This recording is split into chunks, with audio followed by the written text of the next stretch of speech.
North Atlantic సముద్రం international waters. Russia జెండా ఉన్న మ్యారినేరా షిప్ వెళ్తోంది. హెలికాప్టర్ల నుండి దూకినటువంటి యుఎస్ కమాండోస్ సినిమా స్టైల్లో సీజ్ చేసి పడేశారు. డొనాల్డ్ ట్రంప్ రెడ్ లైన్ దాటేశాడు. రష్యా సబ్మెరైన్లు కాపలా ఉన్నా అమెరికా వెనక్కి తగ్గలేదు.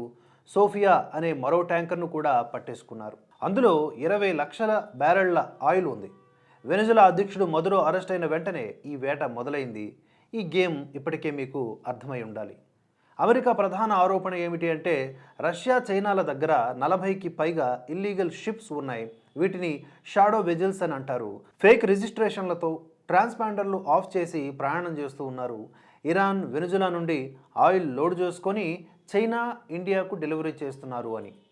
పుతిన్ ఆర్థికంగా నిలబడ్డానికి కారణం ఇదేనని అమెరికా నమ్మకం కూడా. ఇప్పుడు ఆ పునాదుల్ని ట్రంప్ కూలుస్తూ ఉన్నాడు. ప్రపంచంలో ఏ దేశమైనా సరే ఆయిల్ అమ్మినప్పుడు డాలర్లలోనే కొనాలి. దీన్నే పెట్రో డాలర్ డీల్ అంటారు. దీనివల్ల అమెరికా ఊరికే డాలర్లు ప్రింట్ చేసినా ఇన్ఫ్లేషన్ రాదు. ప్రతి బ్యారెల్ అమెరికా మీద అమెరికాకు ఎంతో కొంత వెళుతూ ఉంటుంది. ఈ విధంగా ఏమీ చేయకుండానే గడాఫీ వచ్చాడు, గోల్డ్తో ఆయిల్ అమ్ముతా అన్నాడు, చంపేశారు. సద్దాం హుసేన్ వచ్చాడు, యూరోతో వ్యాపారం చేస్తా అన్నాడు, ఊరి తీశారు. మదురో వచ్చాడు, యాన్తో అమ్ముతా అన్నాడు, కిడ్నాప్ చేశారు. డాలర్ను కాపాడుకోవడం అమెరికాకు ఇప్పుడు మనుగడ సమస్య. చైనా దగ్గర డబ్బు ఉంది, పవర్ ఉంది, కానీ తెగింపు లేదు. నార్త్ అట్లాంటిక్ వరకు వెళ్లే దమ్ము జిన్పింగ్ దగ్గర లేదు. అప్పులిచ్చి రక్తం తాగే చైనా అమెరికాను ఢీకొనే విషయంలో కేవలం ఒక పేపర్ టైగర్. రష్యాకు దమ్ము ఉంది, కానీ రీసోర్సెస్ లేవు. ఉక్రెయిన్ యుద్ధంలో రష్యా శక్తి మొత్తం ఖర్చయిపోయింది కూడా. తమ మిత్రులను కాపాడుకోవడంలో పుతిన్ అందుకే స్లో అవుతూ ఉన్నాడు. మదురోను అమెరికా ఎందుకు ఎత్తుకుపోయింది అంటే కేవలం అరెస్ట్ కాదది.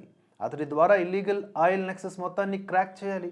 ఏ షిప్ ఎక్కడుంది, ఓనర్లు ఎవరు, డెలివరీ రూట్స్ ఏవి, ఇవన్నీ కూడా.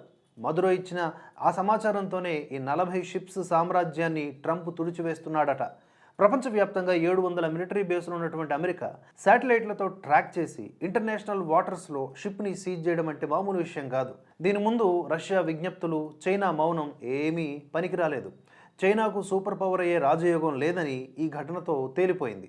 బ్రిక్స్ కరెన్సీ రావడానికి ఇంకా చాలా టైం పడుతుంది. ఇక్కడ అంతిమ సత్యం ఒకటి ఉంది. రష్యా, చైనా, ఇరాన్ డాలర్ పతనం కోసం చూస్తున్నాయి. ట్రంప్ మాత్రం గన్ పాయింట్తో డాలర్ సింహాసనాన్ని రక్షిస్తున్నాడు. ఇప్పుడు $1 బిలియన్ ప్రశ్న ఏమిటి అంటే రష్యా తన షిప్పులను విడిపించుకుంటుందా లేదా? ఈ ఆయిల్ వార్లో డాలర్ సింహాసనాన్ని కాపాడుకోవడానికి అమెరికా నెక్స్ట్ బలి ఎవరు? All eyes on north Atlantic.